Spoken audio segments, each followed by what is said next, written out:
Before law, before justice, before redemption, there was only survival. This is Frontier Chronicles, where untold Western tales are carved in dust, lead, and silence. If this story grabs your soul, show you're not just passing through. Hit that like button and ride with us into legend. The schoolhouse door exploded inward as Henry Fonda threw himself between the children and Marcus Stone's rifle. The bullet meant for 8-year-old Sarah Mitchell tore through his chest instead, spinning him against the wooden wall. Blood spread across his shirt, but his gun was still in his hand, and his last bullet was meant for the man who threatened innocent. In 1885, Henry Fonda was the West's most hunted gunfighter, not by lawmen, but by the families of 20 men he'd killed in fair fight. Every town became a target for revenge seekers, but in Peaceful Valley, surrounded by families who knew nothing of his past, Henry would make the choice that defined his legacy forever. What happened in that final hour would prove that some redemptions can only be paid in blood, and some men find peace only by ensuring others keep theirs. But to understand why the West's deadliest gunfighter chose to die for strangers, we have to go back to the moment he realized living with guilt was worse than death. What you're about to witness is how the West's most feared gunfighter became its most unlikely hero. This is the final chapter of a man who discovered the only way to escape your past is to ensure it dies with you. Henry Fonda had been running for 3 years, not from the law, but from something worse. The families of men he'd killed, sons grown into gunfighters, brothers seeking vengeance. At 53, he was still fast, but his hands shook and his heart carried the weight of 20 corpses. He found refuge in Peaceful Valley, population 127, calling himself James Ford.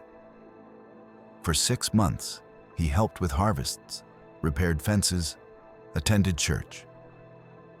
The settlement's children followed him around, especially 8-year-old Sarah Mitchell. For the first time in decades, Henry almost believed he could leave his guns behind, but the past always finds you, especially when you've left such a bloody trail. The Crimson Brotherhood rode into town like death itself. Led by Marcus Stone, whose brother Henry had killed 3 years earlier. They'd gathered relatives of 5 other victims: the Garrett twins, Elena Rodriguez, Samuel Brooks, all united by loss and thirst for revenge. "We know you're here, Ford," Marcus shouted. "Or should we call you Henry Fonda, the man who's killed more good men than disease?" Hidden in the general store, Henry felt ice in his veins. Around him, peaceful families he'd grown to love looked at him with confusion and fear. "Is it true?" whispered Sarah Mitchell. "Are you really a gunfighter?" Henry looked into her innocent eyes. "Yes, sweetheart, I am." Marcus made his ultimatum. 1 hour, Fonda. Come out and face us, or we start shooting everyone in this town until you do. Henry had faced death before, but never this choice. He could walk outside, face 6 killers, and probably die. Or slip away and let innocence pay for his cowardice. Looking at the terrified families who'd welcomed James Ford as a neighbor, Henry realized he'd rather die fighting than live, knowing he'd abandoned them. "Mrs. Mitchell," he said quietly, "gather the children in the schoolhouse. Lock the doors." He retrieved his guns, matched Colt .45s with pearl handles. But this time felt different. For 20 years, he'd worn them for pride and survival. Today, he put them on for others.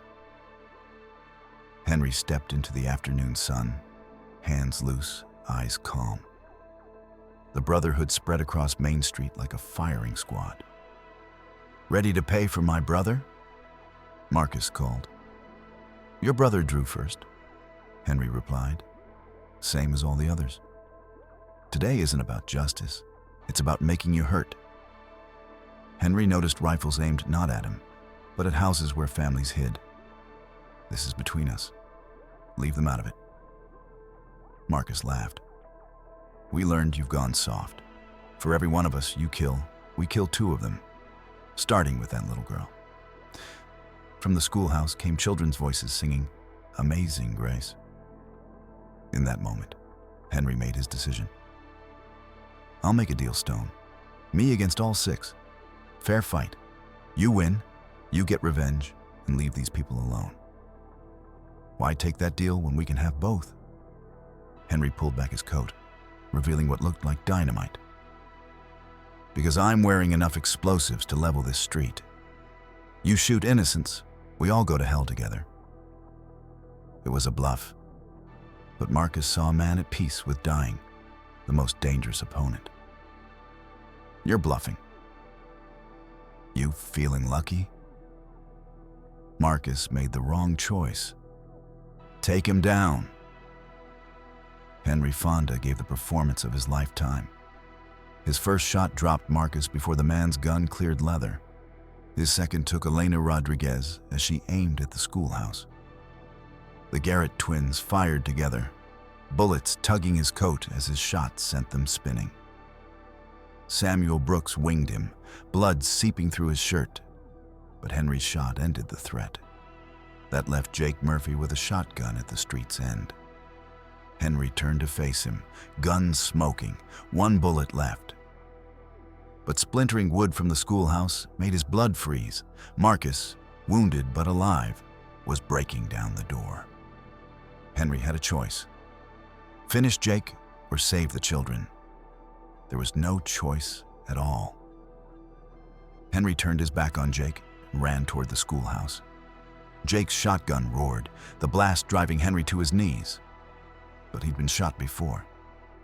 What he'd never been was a man who'd let children die while he breathed.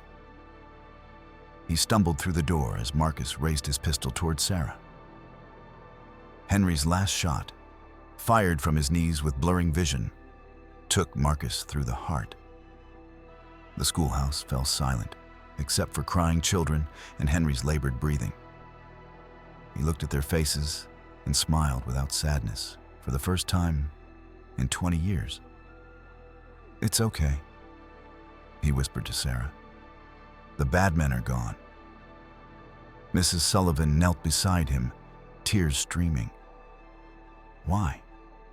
Why did you do this? Henry looked at sunlight streaming through windows like golden promises. I spent 20 years taking fathers from children. Figured it was time I made sure some children got to keep theirs.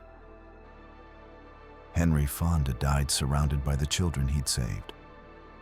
Peaceful Valley buried him as James Ford, the quiet man who'd helped their harvests and died protecting their young.